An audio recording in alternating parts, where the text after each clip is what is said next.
Kami mempersembahkan renungan Santapan Rohani, terjemahan dari renungan Our Daily Bread.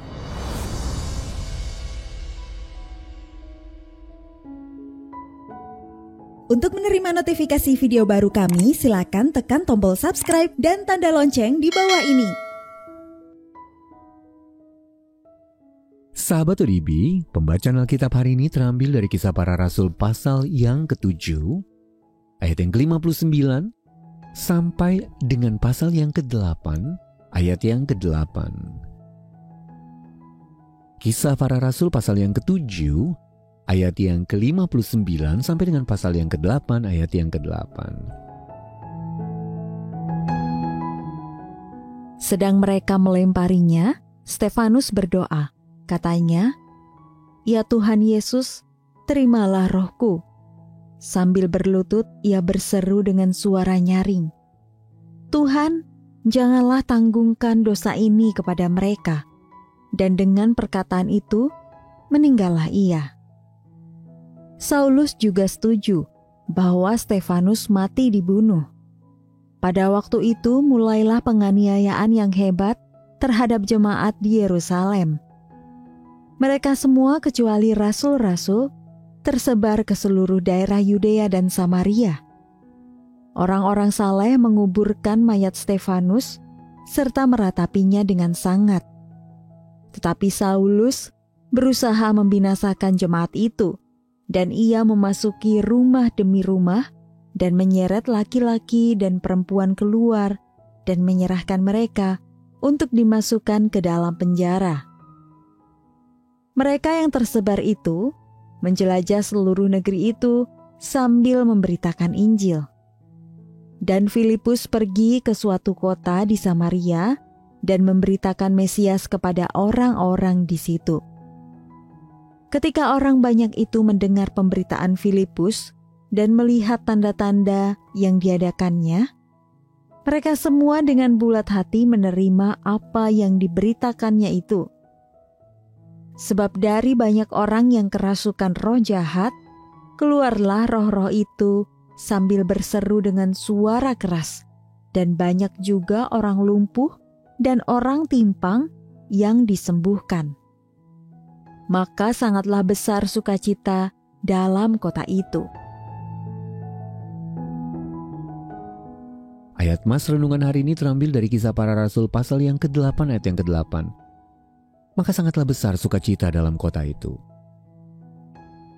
Renungan hari ini berjudul Paradoks dari Penganiayaan, ditulis oleh Dave Brennan. Sahabat ODB, sesuatu yang tidak biasa terjadi dalam rangkaian 10 ayat yang dimulai dalam Kisah Para Rasul pasal yang ke-7, ayat yang ke-59. Kisahnya begitu cepat beralih dari kematian yang mengerikan dari seorang Stefanus yang dirajam batu kepada pengalaman orang percaya lainnya yang tersebar dan memberitakan Injil hingga akhirnya tiba pada kalimat yang luar biasa ini. Maka sangatlah besar sukacita dalam kota itu. Itulah yang kita sebut sebagai paradoks dari penganiayaan. Sahabat ODB, pendeta Hristo Kulichev di Eropa mengalami keajaiban berupa kejahatan yang membuahkan kebaikan. Jadi pada dekade 1980-an, ia ditangkap karena memberitakan Injil dan sempat dimasukkan ke dalam penjara. Ketika berada dalam penjara, ia tetap mengabarkan Injil Yesus Kristus dengan terbuka. Saat dibebaskan 8 bulan kemudian, dia berkata, "Pelayanan yang kami lakukan di sana lebih menghasilkan buah daripada yang pernah kami bayangkan terjadi di gereja.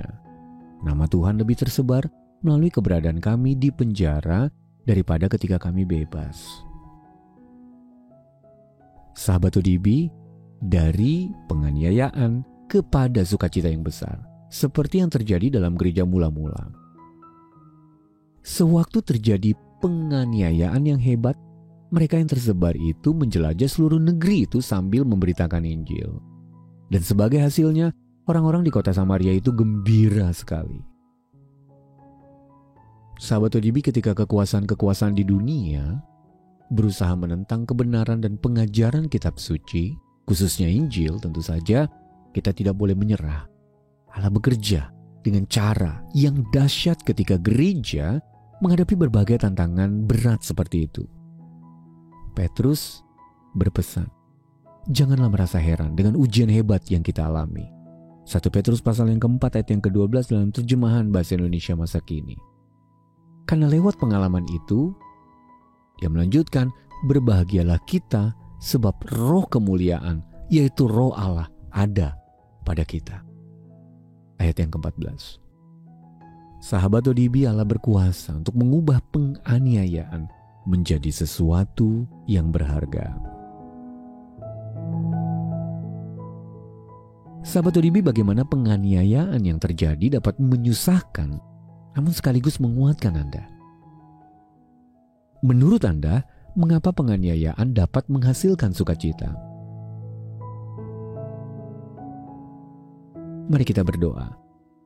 Ya Allah, tolonglah aku untuk tetap setia kepadamu. Dalam nama Tuhan Yesus kami berdoa. Amin. Mari mendukung pelayanan ini agar kami dapat menjangkau banyak jiwa dengan firman Tuhan yang sanggup mengubahkan hidup. Silahkan scan kris yang tertera di layar untuk memberikan persembahan kasih. Tuhan Yesus memberkati.